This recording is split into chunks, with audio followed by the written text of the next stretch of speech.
that you'll be able to join us today to spend some time with Paul Caponigro, with his work, with Dr. Herbert, with Caroline, having a conversation again about the title of the exhibition, but more than that, about the work itself and the joy of being surrounded by it, entitled Behind the Eye, and an exhibition that is now in the gallery and will be here for another few weeks.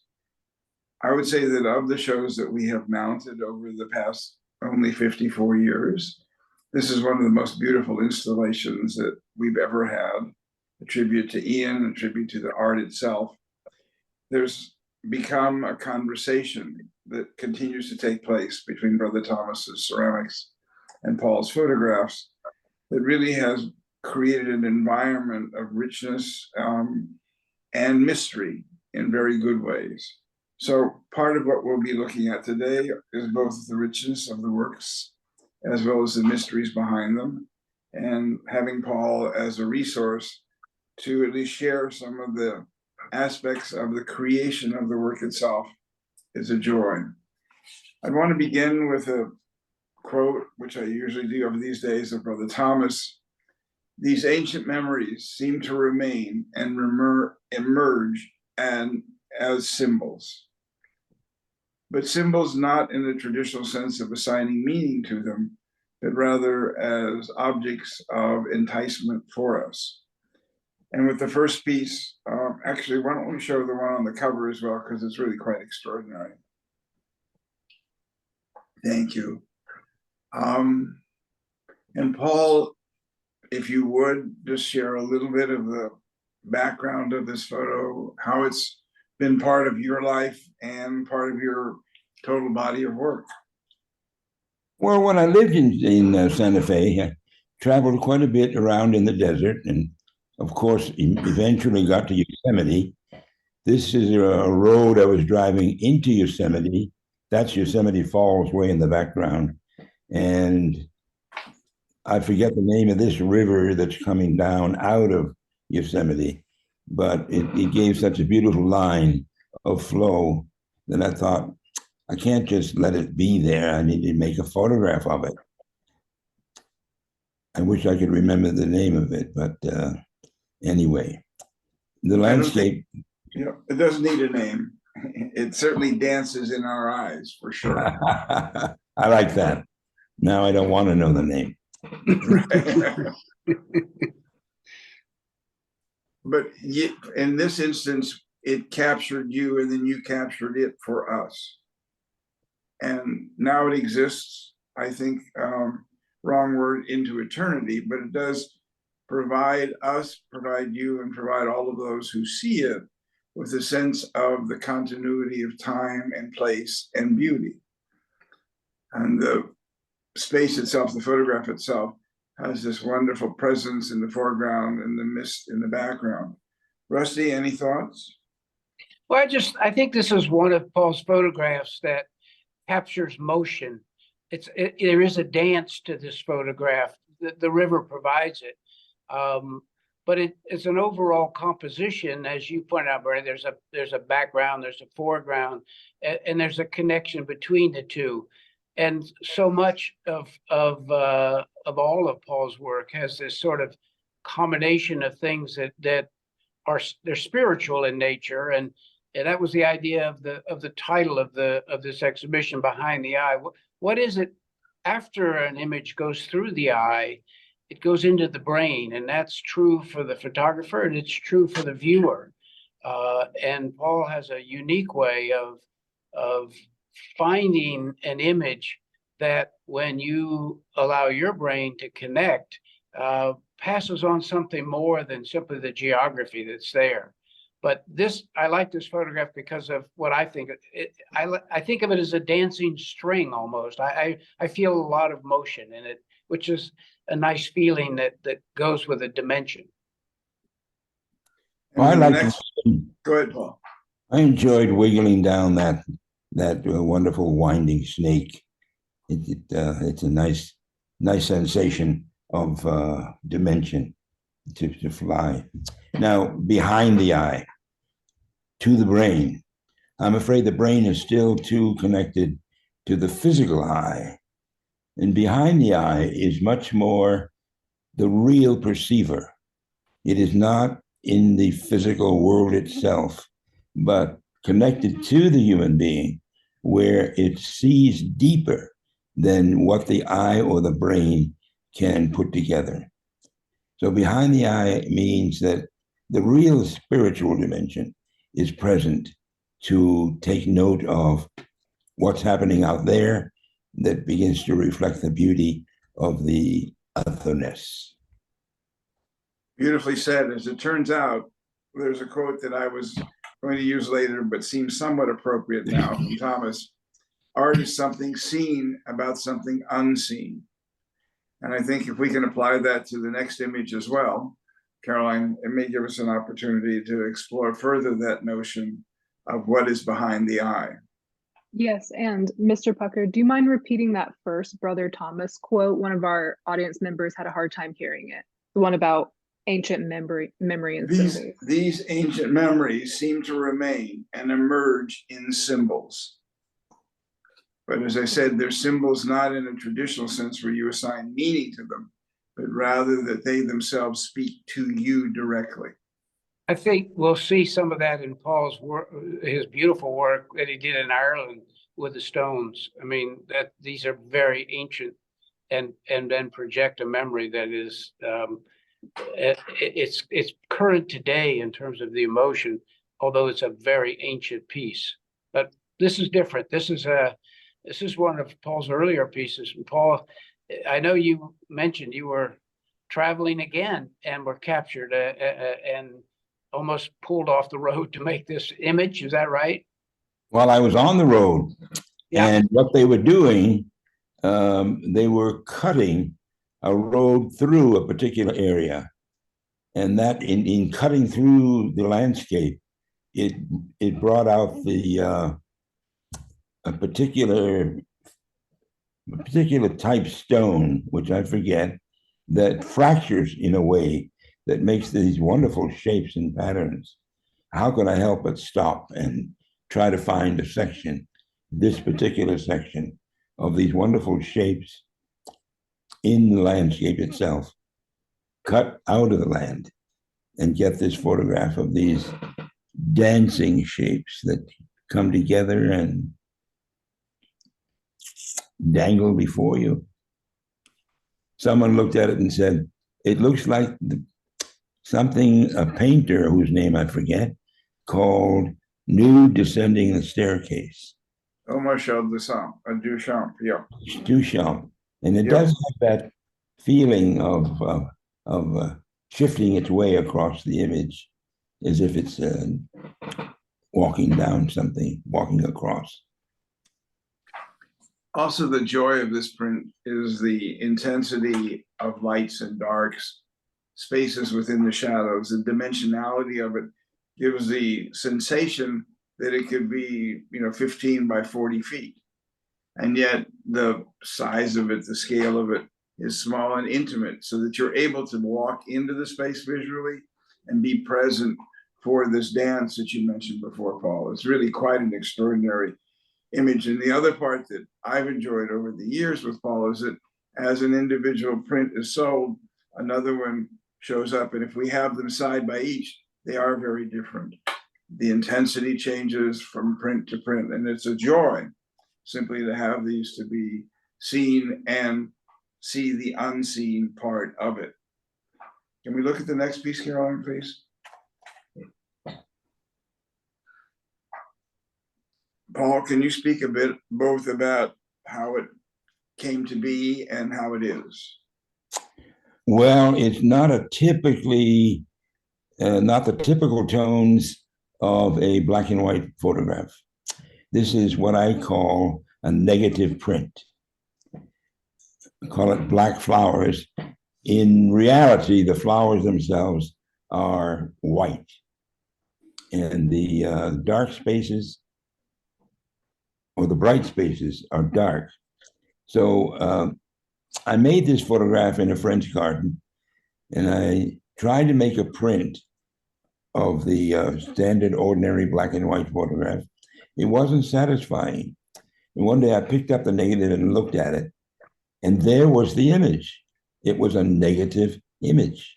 I made a negative of the negative, and when I printed it, it became a negative print. But it has a glow about it. It looks like all the light is from behind that image. Rusty? Yeah, it's fabulous that way, Paul. I mean, again, all of Paul's work is light dependent. That's what photography is about. When you do it the way Paul does it, it's light and silver mixing together to create something. But in this way, you have this sense almost of the brightness underneath the leaves that's shining forward, and it's all reversed. You sort of sense it being reversed, but then again, it almost works in a surreal way, and just a pleasure. And again, I would point out, as Bernie's mentioned, the idea of Paul prints his own images, and the idea of a black, a white, and all the shades in between are critical to the incredible quality of each one of these images. And this just does it a different way. This does it in a reversal, but still so critical to see how the different shades create an image that has an emotion to it. I mean, there's an emotion to this photograph. This is not a picture of something. This is an emotion that's getting presented to you. And it's one of the real joys of the exhibit, is to go from image to image and, take your time, slow down, and feel the emotion, because it's definitely there. My eye always enjoys dancing in that field. Yeah, exactly. That's the phrase that I was going to use, which is it's a visual dance and visual delight. Mm. And it also, I must say that I enjoy seeing the works on the screen in this way. They're backlit. There's a sense of their presence that the prints also allow, but this isolates it from everything else that's going on in our world at this minute. So the ability to concentrate and experience it is very different and very much appreciated, at least by me. The next image, please.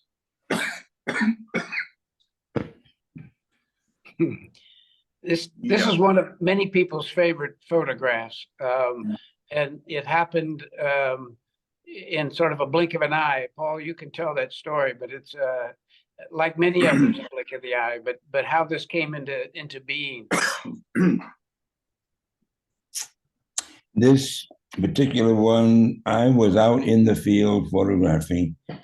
My cabin, where I was living with my wife and son, is off to the left. You can't see it, but I was getting a call from my wife to come in for dinner, and I saw this light working as it does on the stream and creating this strange reflection of trees.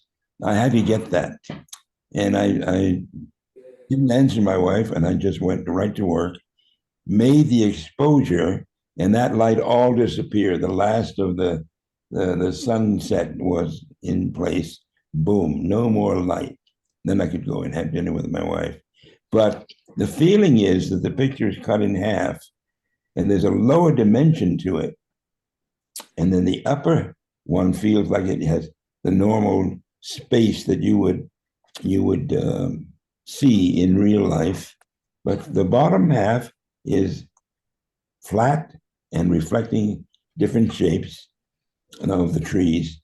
And people wondered, how in the world did you make that photograph?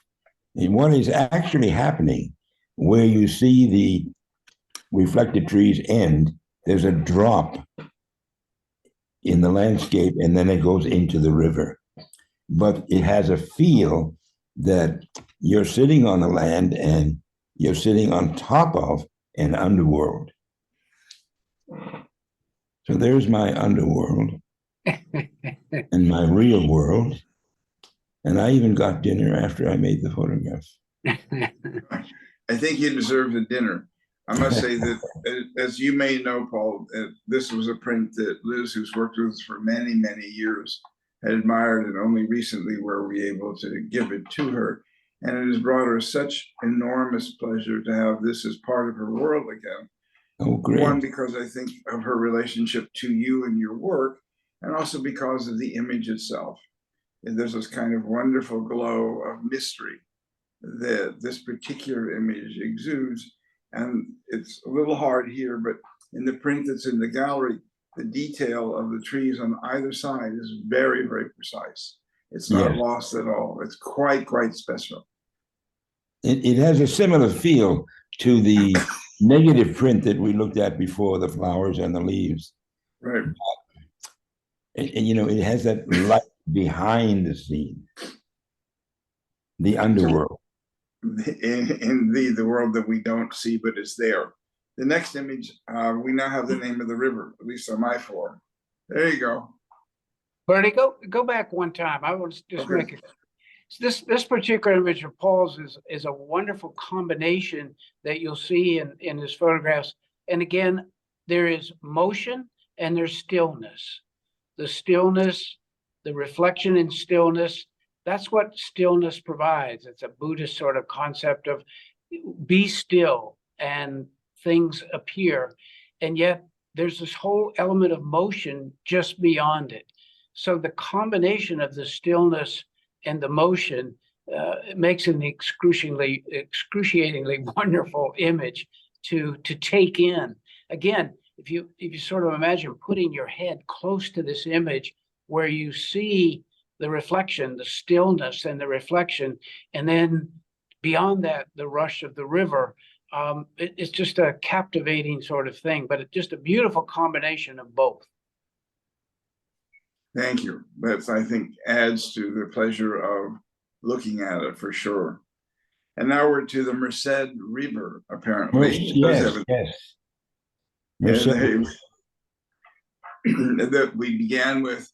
And has it changed since we last saw it?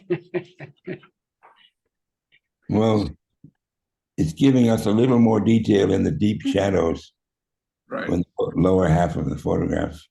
But I'm still dancing on that snake of a river that's working its way up towards the Yosemite Falls. So these images of motion also bring up the concept of music, and the sort of music and motion often go together.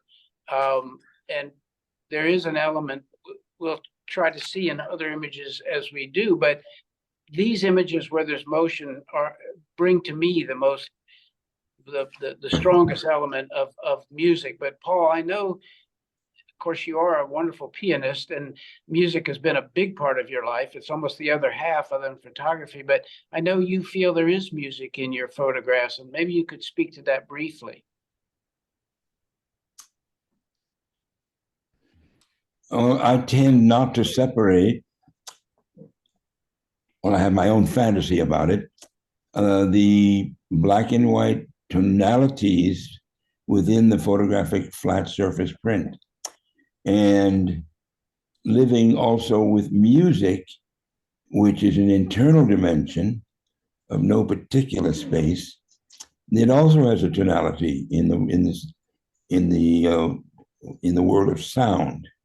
So I have the unique pleasure of hearing sounds when I see black and white tones in my prints. So my print has a scale, and the music world has a scale. Usually you think of the musical scale from do to do. You could think of it as dark on the bottom part of the octave, light on the upper part of the octave, and then all of the tonalities in sound in between. And then in my prints, I have the black of the paper itself, and the white also, and then all of these tones in between. So I combine the two of them, and I allow myself to enjoy hearing sound as the tonalities in the print appear to me. Wow. And that happens in the dark room as you're watching it evolve? It does indeed. Yeah, wow. Does indeed. It's, It's difficult for me it's, to a- make a separate. it's Difficult for me to another, make, sorry, go ahead. it's difficult for me to make a separation Yeah, between the sound of a tone and the light of a tone. beautiful. Light It's and another form of synesthesia, sort of it, but it's a very unique one of your own. I sing it what? It's another form of what has been called synesthesia, where these Oh, two mix. Commonly, it's with colors and things, but you have it with just black and white, and very beautifully said. oh, I see the synthesis. Yeah, Synthesis of it. Absolutely. And they are, in a sense, visual pieces of music as well, and allowing people or alerting them to the ability to experience the work on more than just seeing it, but also hearing it is really a gift. Can we move to the next one, Caroline? wow. Yeah. It is a favorite print of mine too, Rusty. That's a nice way to respond to it. Paul, this is from 1980 in New Mexico. Yeah, living in New Mexico in the area known as San Sebastian, up on a hill, and you can see the valleys down below that go down to Galisteo and further south. I was sitting at my piano, actually playing, and through the periphery of my eye, I saw this shape encroaching into the space that the peripheral vision was picking up. And I thought, no, what in the world? And I thought, I think I better move quickly. I ran for my camera. I saw this cloud moving into the space where I was peripherally enjoying playing the piano, and dropped everything except to make the photograph. Wow. And that cloud must have heard my music and needed to get closer to listen to it. Lovely. Those are the Sandia Mountains in the foreground. Sandia is where the airport is in Albuquerque. So, Paul, as you viewed that through your ground lens, did you see all that I see now as I look at the print, or did you have more a feeling and then took the picture and this is what it became? The most dominant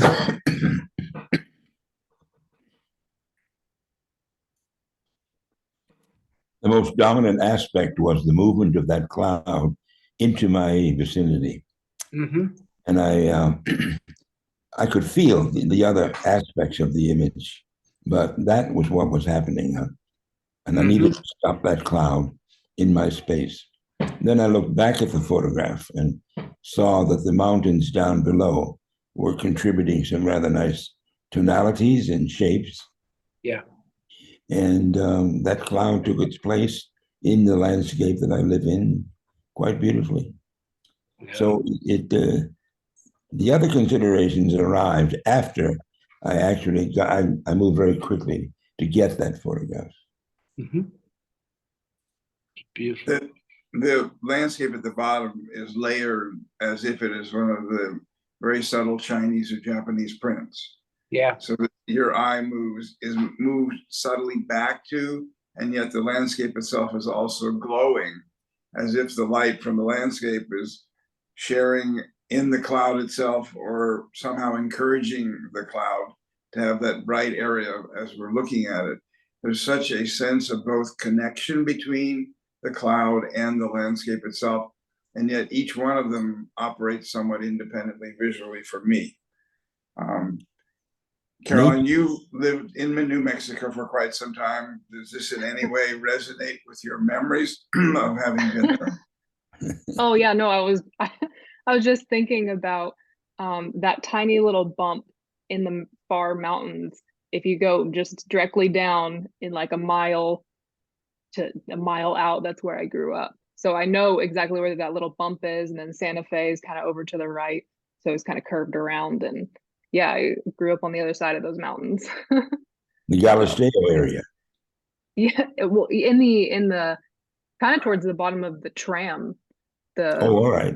Yeah, it Yeah. used to be the world's longest tram, I think, but not any longer. But yeah, it's a gorgeous land out there. It can be so desolate, but I see in those dark tones all the little plants that it rains and then suddenly everything's these different colors and shades of just soft green in the brown and red dirt. And yeah, it's really something. Nature is so wonderful about providing us with such luck. Yeah. Let's take advantage of that luck of line, light, space, and shape. I think Also, that we're the going to shape- move, it seems to me, to Orkney Island. the shape of this cloud, Right. again, is a sort of dichotomy. The edges of it are vaguer, obviously, because they're not sharp, and they contrast with the sharpness of the land beneath it. So it's almost a dancing, a floating cloud. But the contrast between that soft and floating and moving cloud and the earth and history that's sort of below it, again, it's that wonderful, wonderful, beautiful contrast between two things that bring a resonance to you and a joy. Well, I guess nature wants to have its fun too. You got it. Perfect. Onward. Paul, can you talk about this time of your life and being in Scotland, all those things, and then these monuments that you have preserved in a whole different way than just simply being there? This is part of a stone circle on the Orkney Islands in Scotland.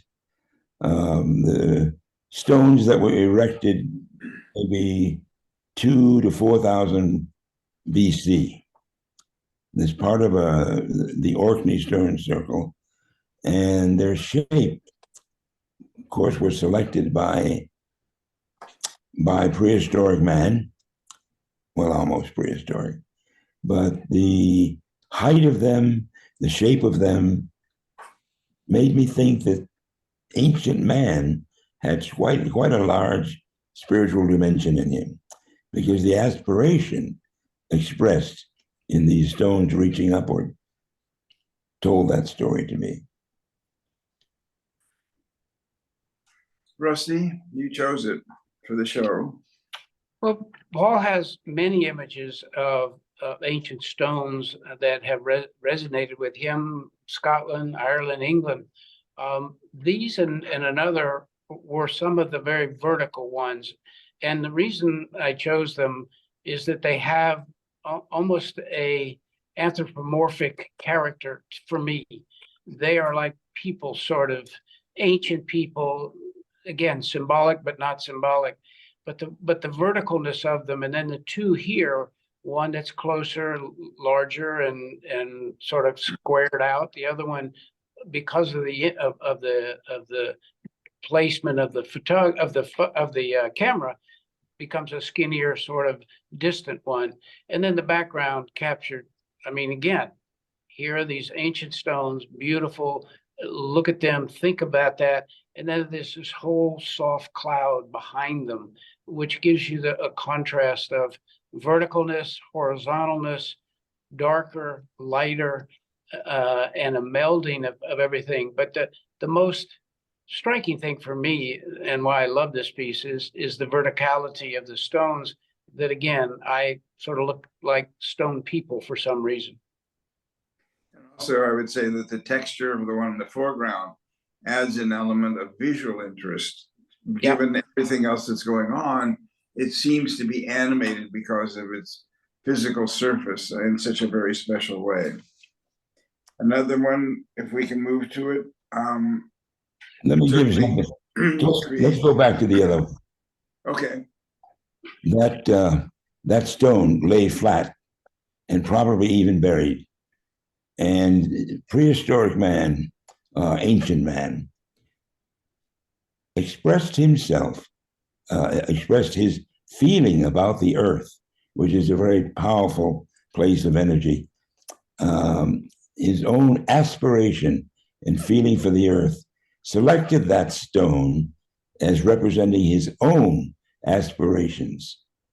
They took it out of the earth and they stood it upright as a way of expressing their inner, behind the eye aspiration. Quite a beautiful way to have you introduce us to it and add a level of meaning for our experience of it. So thank you. Next one, please. Oh my. Oh my is correct. That was not where you took it. You took it someplace in northern England. It would take me a while to remember where exactly. It doesn't make a lot of difference. It has an exact title, The Devil's Arrow. That's the title for the locals, The Devil's Arrow. And what they really were expressing was their own feel for or ideas about the pagan world. So that relating it to the devil is they're expressing their feeling for the paganness of the stone. And then the isolated tree with no leaves, but reaching out in all different directions in a both welcoming way, but also in a very stark manner. And then the backdrop of the clouds that are somehow unifying the entire scene, at least visually. It was really quite extraordinary. Rusty? Yeah, again, I would agree with you, Bernie. The contrast of the tree and the rock, both of which represent nature, one of which represents nature over billions of years, having, as Paul said, become the creation of man at some time many years ago. But before man ever got to it, it was a part of the earth. And yeah, now there's this tree, which relatively speaking is a baby compared to the rock. So the time concept is there, but then just the visual. I mean, the tree looks like, branches like that could be the roots. You could invert that and plant it, and you think, oh yeah, that's the roots. I mean, it's a very interesting image. But the comparison of the two is, I just, there's so many things that if you stop and allow the images to go into the behind the eye, how many things come out. It's the richness of Paul's images for thinking, for making you feel and think, and it's a pleasure if you can do it. But the contrast of the two and the symmetry of them is beautifully done. I love your idea that you planted that tree upside down, making the branches roots, which are going into the ground. I think that's a wonderful idea. And then it emerges so that the stone, which is always buried in the earth, is having a conversation with this lovely new tree. So it's a tree and a stone having a grand conversation. Great thought. Paul, just in terms of the stones, all of them from, the Ireland or England, Stonehenge, when you were there, there weren't all the barriers there are now, where you could just walk out among them. Can you tell the folks that are online here a little bit about the feelings you had among those? Because I know there was something deep in you resonated with those stones. Then you went on to photograph them, but maybe tell us a little bit about when you first approached them, how you were feeling. Well, at first, they are visually so attractive. And of course, I always liked stone anyway. But I got past the notion that they were stones selected by an ancient man and began to realize, as I was with them, that the energy around, close by these stones, was a little different from what I experienced away from them. So I gradually learned that there are places called ley lines, all through the British Isles, at which places the energy is more intense than at others. So these stones were planted on ley lines, which indicated that your internal energy could flow more intensely by being in associating with the ley line. Mm. So these groups of stones really were created on areas of the earth that had a more intense or more active energy than in other places. Yeah. And you could sense that. I was bit by the land, Yeah. not just by the stones. Enough quiet, enough concentration, and the individual human can pick up with its own sensitivity that energy level is changing in one way or another. Fabulous. As we go to the next image, this is a man-made arrangement again, but with a rhythm unique to, it seems to me, the dry rock gardens of Japan, and your ability then to capture the two stones, one on each side of the Tofukuji garden and temple in Kyoto. These again stand as in conversation with one another as if they're little families. The monk apparently comes out very early in the morning and rakes it, leaving no footprints. And just the opportunity to sit quietly before the tourists come and be absorbed into that space is something that's really miraculous, I think. So, Paul, when did you take it? How did you take it? What were you doing? In 1976, I got a grant to go to Japan. Well, I chose to go to Japan.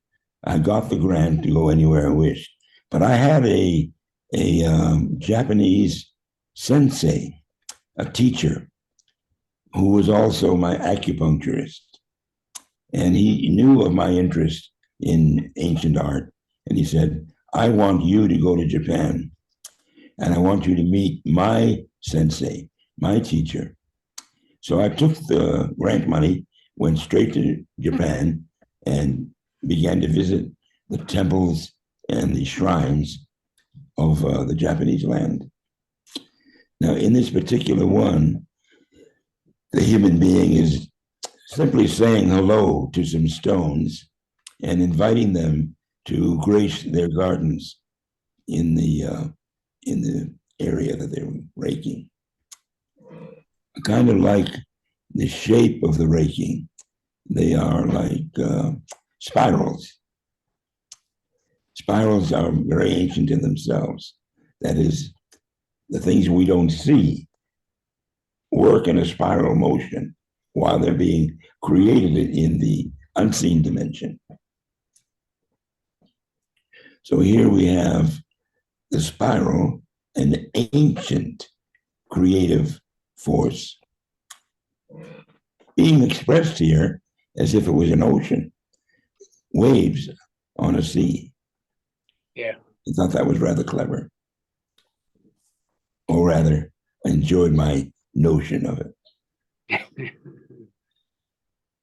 The thing that I would say, Paul, that I again, because of the concept of music, these at first I look at the lines and I think, oh, that could be a composition. That those could be the lines of, with a treble clef on them somewhere. And then if you follow them, I have a little sense of Bach. There's this sort of do do do do do do, and they interconnect. So I got carried away with the music of it. Just fabulous. So yes, the shapes of those raking marks. Yes. They are. There's enough of them that could create what was known as a fugue. Yes. The Bach fugue are several voices of music put together to create a body of music. So this is like a Bach fugue. Exactly. Thank you. Beautiful. And now stones will take a whole different meaning and importance in the next image. Oh, wow. Paul, you're the visitor to the space and has shared it with us. Can you share some thoughts when you took the photograph? Where did I do this? This was in southern France, Right.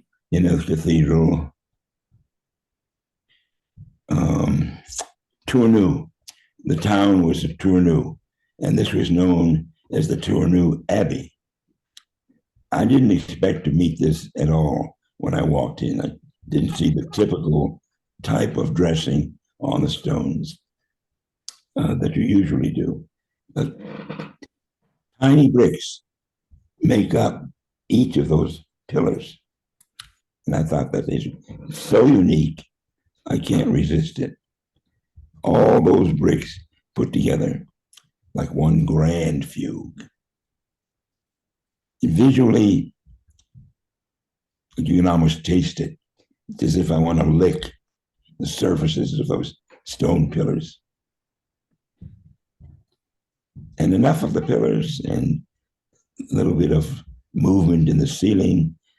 It's a very, very graceful setting of stone and shape.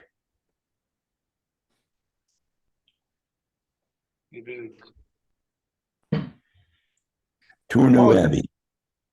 Paul, you early in your career actually made a living doing architectural photography in Boston. Does that play into this at all, and how you had done that so much earlier? No, not at all. Okay. During high school, I used to visit the local portrait studio. After school, I would go and invited myself in and said, I'll sweep your floors, I'll run for your coffee and hamburgers. Just let me stay around and watch how you work so I can see what you do in the darkroom and other things that you actually do. I stayed there quite a while and observed a lot. Eventually, they handed me a camera and said, go out and photograph for us, do weddings, and do some architecture.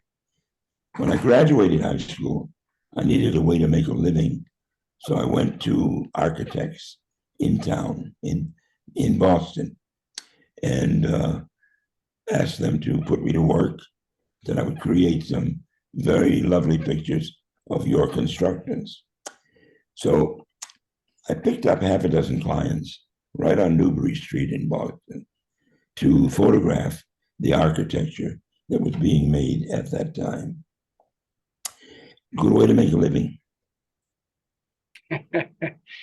Well, this picture with the I love the three windows in the back. The blackness of those in contrast to the layered levels, the different colored stones, and then, as you say, the almost the sensuousness of the ceiling, the arches, the combination. You start at the beginning and you just keep going in, and there's a sense of wonder almost as you get to the back. What's in the black of those windows? Just beautifully done. More mystery, which is so tasty. Exactly.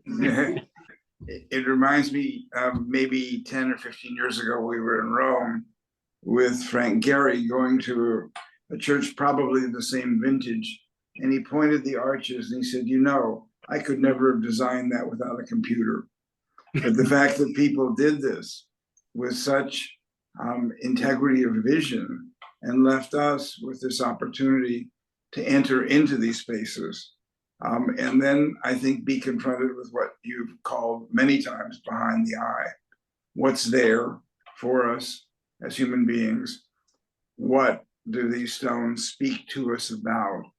And then how do we process that, integrate it into our lives in 2023? So it's a remarkable opportunity. All the pieces in the show, this particular one, which we have lived with for some time in our own home, has also given us an opportunity to be in many other spaces over a long period of time. It reminds me to share this quote of Thomas's before we end, which we're not going to for a while. But it says, "We are not material beings on a spiritual journey, but spiritual beings on a material journey." And I think that this image particularly enables us to be that kind of spiritual being on a material journey, and then be informed by what we experience because of your artistry, Paul. So thank you. Well, anyone who can't see that as a piece of music on a two-dimensional piece of silver paper, Right. can't see that as music, has a dense pair of sunglasses over their inner eye. Over their ears. I love it. Well said. Let's move it on, please, to another piece from 15 years ago. Paul, speak about it and when you began doing these. Well, I had previously been collecting for myself homemade wooden bowls. And that's where the bowl comes from. It's actually a piece of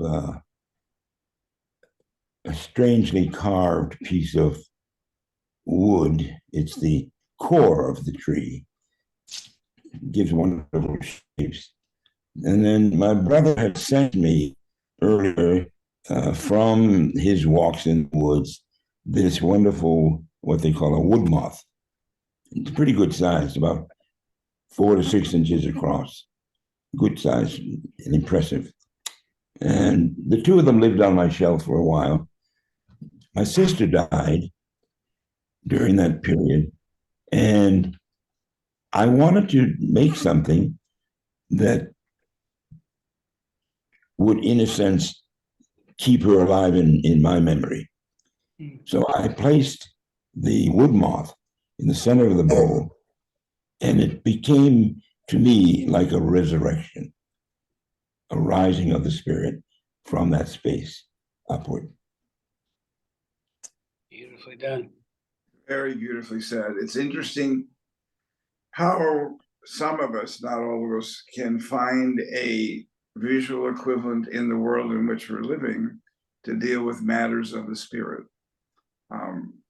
Just viewing this in terms of the luminosity, the presence of it, the richness of the contrast of textures, but the notion that it then, in addition, acts for you as a visual statement of memorial and memory. I love Thomas's quote, which I was not going to use, but I will now. Memory is more permanent than matter, but here you used matter as a way to make more permanent the memory. Quite extraordinary. Thank you. On to the Eye of Horus. It's on the cover of the catalog. It looks quite good too. Paul? Since a very early age, when I visited the Boston Museum of Fine Arts, I rather got intrigued with the Egyptian section. And this Eye of Horus was a rather dominant theme in the art and artwork of the Egyptians. It's called Horus because it's related to the hawk who flies distant and sees clearly at any distance. This is a bit elaborate, but it has the shapes that you'll find in the depictions of the Egyptians, which they cut into their stone. A single eye with, as if, feathers on both sides, roots at the bottom, that Eye of Horus takes off and visits faraway lands. It actually speaks to the idea that when you go to sleep, this eye is an extra part of you that leaves the body, does the travel, and then comes back. And if you're lucky enough, you might remember what the travel was. Or normally you wake up and the dream disappears as soon as you open your eyes. But the Eye of Horus was very important to the Egyptians. It traveled long and saw deep. Rusty, you obviously chose it for the show, but also became the cover of the catalog. Well, it is behind the eye.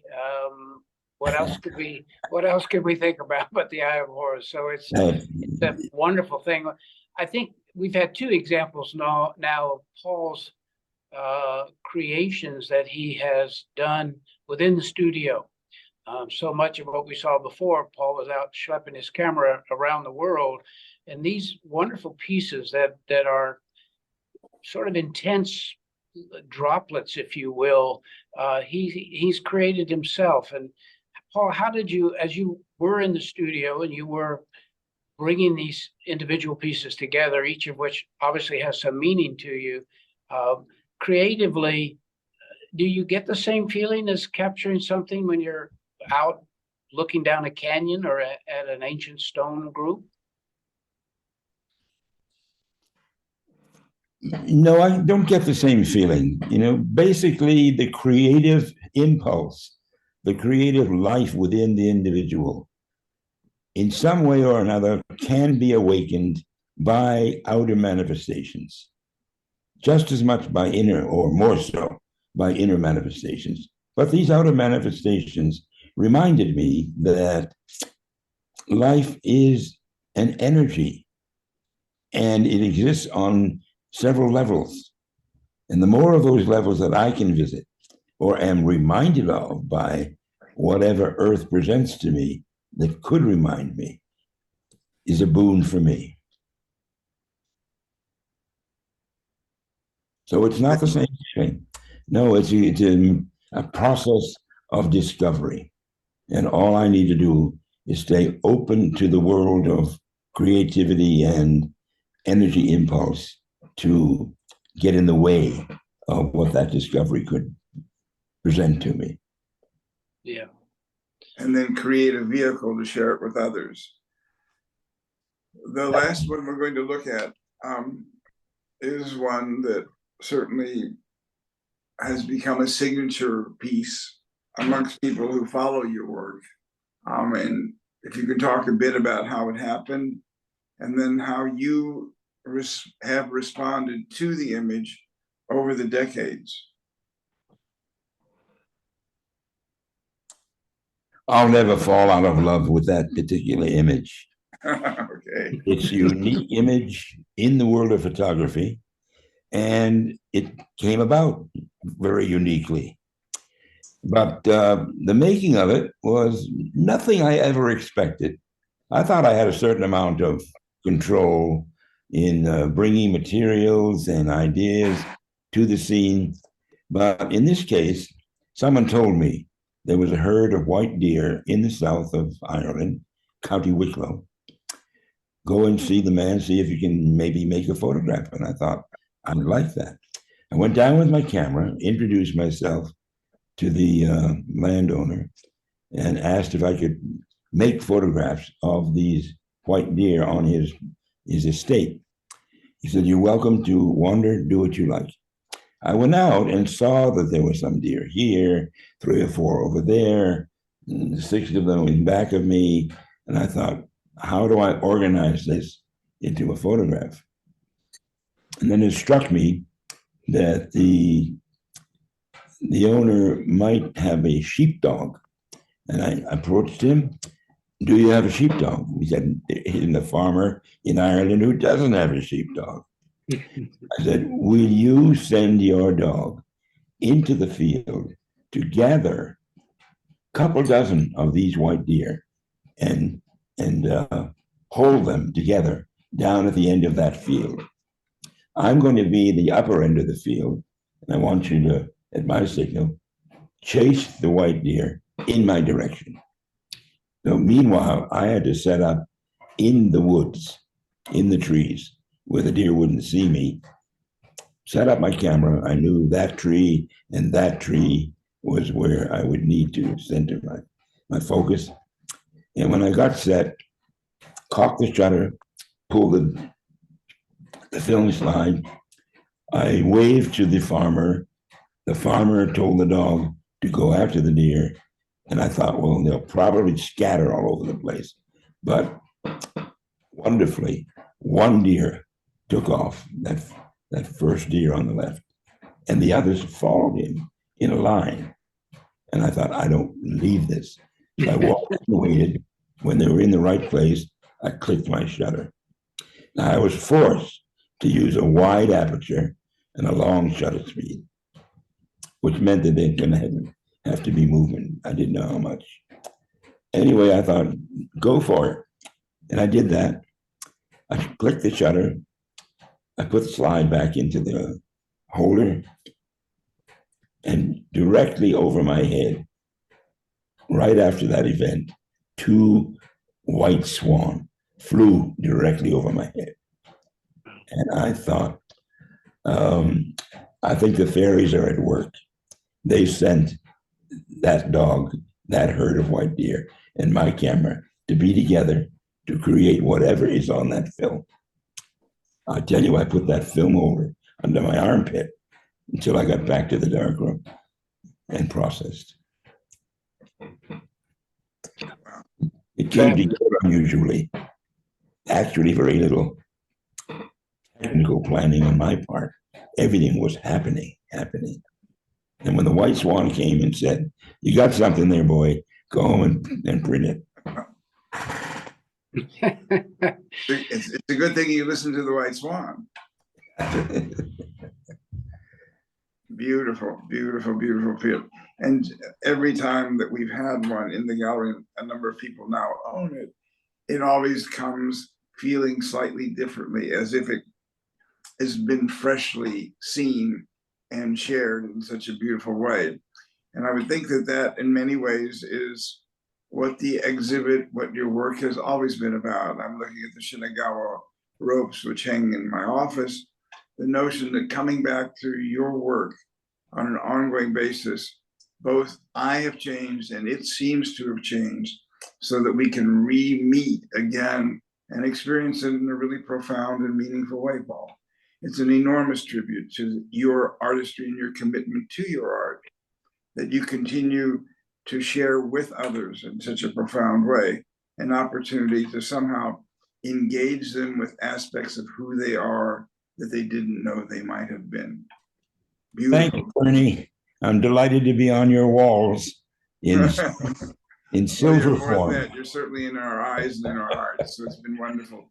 Rusty, do you have something to add? I would only say that there are the true artists for me are the people whose work I can look at and look at and look at and enter into. And Paul's work is that type of art. If you stop your life, slow down, we've talked about this before, but take the time to enter into Paul's photographs, there's a reward for you. I talk about it in medical terms, you need receptors in a way. You have to be open, but his work offers so much in that way. So I encourage anyone, you come across Paul's work, come to the gallery and see it other places, stop your life, take a deep breath, spend an exorbitant amount of what is today's time in front of an image, and you'll be rewarded tremendously. It's Paul has that spirit. He feels that spirit, and now he offers that spirit to people who take in his work. So, Paul, we thank you, and I encourage everyone to take the time to really see Paul's work. Let me remind them to take off their inner eye sunglasses. You got it. Thank you all so very much. A real pleasure. Thank you, Caroline. Thank you, Rusty.